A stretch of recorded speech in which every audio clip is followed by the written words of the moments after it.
Hi guys, it's Grace here and welcome to my vlog channel. Today's video is going to be a little bit different because I'm going to be answering the questions you guys submitted on the YouTube community post as well as on Instagram. I have my phone here ready. I have all of the questions categorized.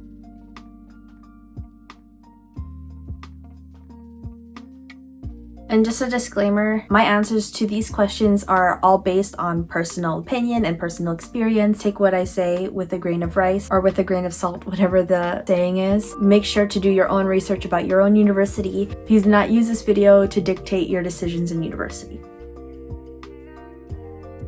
So the first question is why I bought an iPad. Just for reference, I have the 11-inch iPad Pro. It has 128 gigabytes. I have the second generation Apple Pencil, and this is the Magic Keyboard. I got it off of Facebook Market for like over 50% off, which I think is a steal because I do love the Magic Keyboard. Is it worth $400? No. Is it worth the more than 50% I paid for it? Yes. But going back to the question, I bought my first iPad, which was the iPad 7th generation, which would have been the 2019 model. I bought it when the whole iPad note-taking trend was at its peak and everyone was doing online school. I didn't buy it to attend Zoom meetings and stuff because I did buy a laptop. I really like digital note-taking. I know it's not for everybody, but that's the reason why I bought my iPad. I didn't like bringing around my heavy Dell laptop as well as all these notebooks and stuff that I did my first year of university. Yeah, that's why I bought my iPad. The next question is an iPad worth it? It really depends on the person. I have a friend who bought an older iPad Pro model, the one with the home button still on it. She bought it off of Apple Refurbished. Last time I talked to her about it, she's definitely more of a traditional pen and paper type of person. What I would recommend is to actually go to your local Apple store or tech store and test out the iPads to see if you like it, because you don't want to be spending laptop money on a device that you're not even going to use. It also depends highly on your, your major, and that kind of dictates what kind of iPad you're going to have. I know a lot of people say, oh, psychology majors don't need this kind of tech. No, we don't. I really could have continued school with just a base model iPad, but I do use it for YouTube and art and creative stuff, and I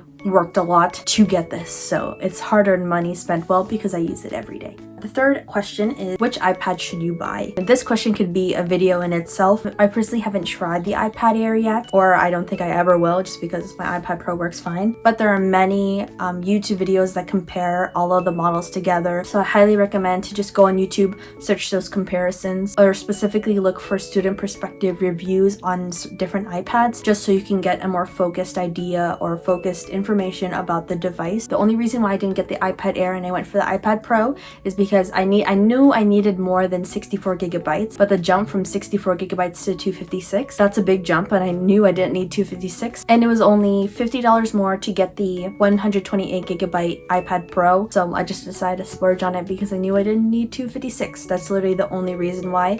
I definitely would have stuck with the budget model if I just didn't do the whole YouTube thing, and I would have gotten the Air if I didn't need that extra space.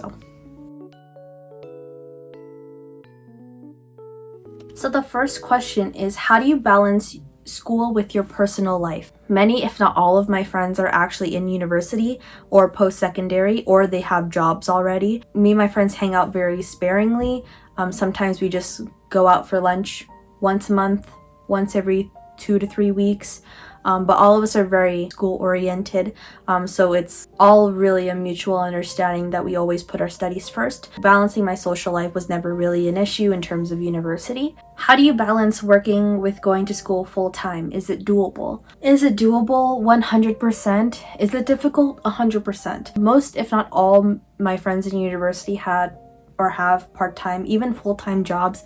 Being able to manage your time like that is one of the biggest skill assets that you can ever have. On one of these corners, I'll link to my video on time management tips. It kind of explains my three crucial tips to how I was able to survive and thrive in school while working. The next question, how to stay concentrated for hours without getting distracted. That's a little difficult. I know a lot of students, their bed is right beside their desk. My desk is here, my bed is literally right there. So it's very tempting to just, when I'm tired, to close all this up and just jump and take a nap on my bed or get lost on my phone. I'm very guilty of that as well. Even though you don't see it in videos, it happens quite a bit. I'll try to include it more often to make my videos more realistic. But to answer, put away any unneeded devices. For example, I will just close my phone up, toss it under my pillow away from my desk in place that's unreachable. So even if it does ding or something, it's so far away that I don't even want to get up and get it. Another way is to just have everything with you. But I have a bunch of water and I have snacks at my desk at all times. I always go to the bathroom before my study period starts, just so when I'm at my desk, I have everything I need. His thoughts about in-person versus online school.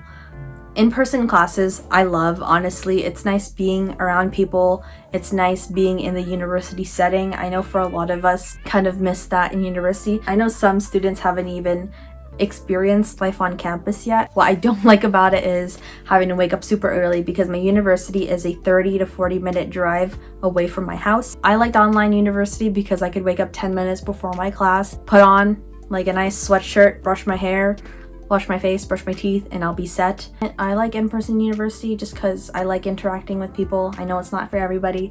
After 2 years of studying at my desk, it's nice to just be on campus surrounded by people. Any tips on saving money in university? University in general is super expensive, and a big way to cut on costs is to just bring your own food, make your own food the night before.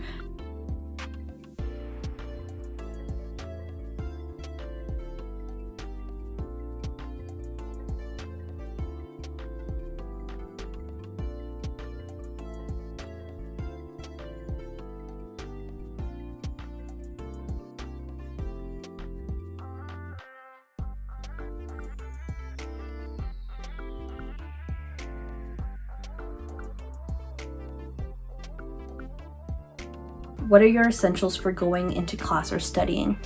Honestly, being a digital note taker, pretty much just my iPad. Maybe like a water bottle because it's good to stay hydrated, but I don't really bring anything specific to class. A lot of my lectures are kind of just listening and writing. I guess it really depends on the class, but I really just bring my iPad everywhere and then I'm set. Any tips for someone experiencing burnout? That is a tough one. I still deal with burnout a lot. I would say just giving yourself rest when you need it. If you're trying to pull an all-nighter while you're stressed, you're tired, you're hungry, dehydrated, might as well just close up for the night and go to bed instead of trying to force yourself to stay focused when you mentally cannot be there right now, and that's okay. I found it always better for me to just put away my stuff for the night if I knew I couldn't focus properly, and then just have a little bit more to do the next day. If you're well rested and you feel good the next day or morning, and you can just plow through your work, that's the best. Okay, the first question is, or I guess statement, talk more about it and is it good in the future? I feel like there's a big stigma with psychology majors just because it's such a popular degree, but people don't really know what psychology majors go into. But that's kind of the beauty of being a psychology major, because with psychology you can go into mental health resources, to family resources, HR, sciences, more arts. There's a lot of jobs that are applicable to those who have psychology degrees. You kind of just have to look for them, do a lot of research about what a psychology degree in your country, in your province, in your city, in your town, what that can do for you. Are you pursuing a minor? If so, which one? Which ones do you recommend to be good supplements to an education in psychology? I am pursuing a minor. I forgot to cover this in the beginning, but I am pursuing a Bachelor of Arts Psychology advanced degree. I was pursuing an honors degree, but I've changed to an advanced degree instead, just because of the type of work I want to go into after graduation, and I'm minoring in family social sciences. I would say it's a pretty good minor. After grad, I want to work with youth, vulnerable populations, and or immigration services, so family social sciences would be a good supplement to that. I know a lot of people also do sociology. The problem with that is that so many people do a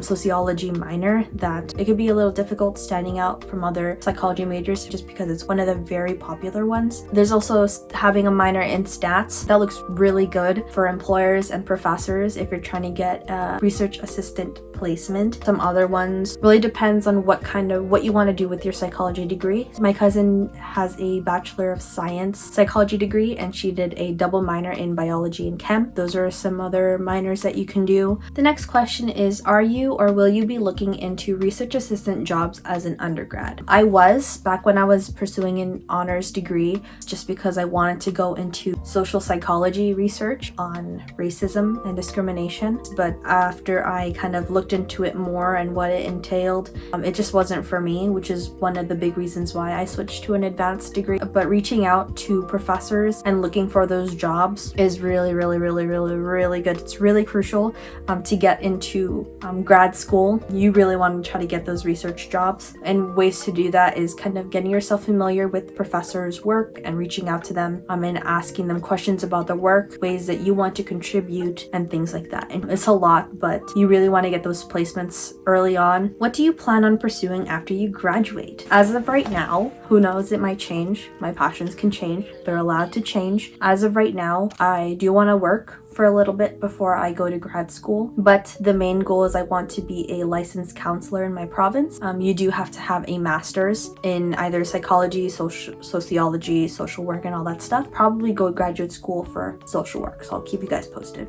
Do you have to read as much as they say? Yes, being a psychology major, there's a lot of reading. There's so many different courses. I've taken child development, brain and behavior, which is like a neuropsychology class, behavior modification and applications, psychology of personality, abnormal psychology. I'm going to be taking social psychology. All of those fields have different perspectives, and each has their own basic history and build up, which is why there's so much reading. That's what I love about psychology. There's no one right answer, which just makes it so interesting, but it's actually not that bad depending on what courses specifically you like. For example, I loved reading my textbook for abnormal psychology. I extremely disliked reading my textbook for cognitive psychology. It's not my thing. If you guys do have follow-up questions, feel free to comment down below or DM me on Instagram. I also reply to DMs quite often as well. Or send me an email. I also check through my email very thoroughly. All my contact information will be in the description box. What is some advice for incoming freshmen going into a psychology major? Be open, have an open mind. I guess specifically for if you're taking an intro to psychology course. Honestly, I think that's one of the hardest courses I've ever taken. A lot of intro to psychology courses, almost every field or discipline of psychology shortened and put into one course, which is absurd. I didn't even do well in that class. I got like a B, I think. It was so difficult for me just because it's so many different perspectives learned in such a short period of time, and you're tested on each one, expected to know everything, and it's a lot. Is searching for some basic information about psychology before starting first year at university useful or not? Is it useful to do research? Yeah, it's always useful to get a little bit of research done. Do you have to do it? No, not really. Everything that you need to learn, that you need to know for other courses, pretty much will be served to you during your first year or your first year psychology or intro to psychology course. But it's always good to just branch out, look for other resources. Something you thought you would struggle with, but actually turned out to be decent. Something I struggled with, but turned out to be decent, I guess, was reaching out to my professors and my instructors. In my high school, like my senior year of high school, a lot of my teachers kind of ingrained the idea that if I ask a dumb question to my professor, they're gonna scrutinize me, they're gonna judge me, they're not gonna help me type of thing, which was the complete opposite reaction I actually got from pretty much all my professors that I've reached out to. Again, not all professors are like this, but a handful of them were. What is the most difficult subject to study for you? Cognitive psychology and research and data analysis. Those courses, I did really good. I got A's in them, sure. Yeah, I did well in the course and all that stuff, and I've retained a lot of the information, but just research in itself and conducting research, I was never really interested in. And the second subject that I found one of the most difficult to study, even though I did well in the course, was cognitive psychology, mainly just because I wasn't really interested in it. Cognitive psychology is just not for me. I was never really into human perception, human thinking. To put it in short, the subjects I found hardest to study were the ones that I wasn't 100% interested in. And the last question is, any useful apps or websites for studying psychology? I don't have any app recommendations just because my main source for studying are my notes, like the notes I make in class, the notes I make to review. On YouTube, the Crash Course Psychology playlist, It's really good. I used that for when I was studying personality disorders and a lot of history regarding that. Khan Academy also has a couple of really good resources for psychology students. But then again, just be wary about kind of where you're getting your information from. Just because it's on the internet, just because it's on a study page or study app, website, doesn't mean it's true. And I think that's it for the questions. If I didn't answer your question today, my sincere apologies. I probably just didn't see it. You could DM me on Instagram, or you can even email me if you want to have a longer conversation. As long as it's not weird personal questions, I will reply to you. Thank you so much for submitting your questions. Again, thank you everybody for your very kind comments and following. The past couple weeks, my channel has skyrocketed in subscribers recently. Kind of jarring, I don't know why, but again, there are not a lot of psychology majors on YouTube, so I'm glad that I'll be able to kind of share my academic journey with you. Stay tuned for more videos, especially upcoming school vlogs. I'm going to continue enjoying my summer break, and I hope you guys will as well. Stay safe, and I'll see you guys in the next video.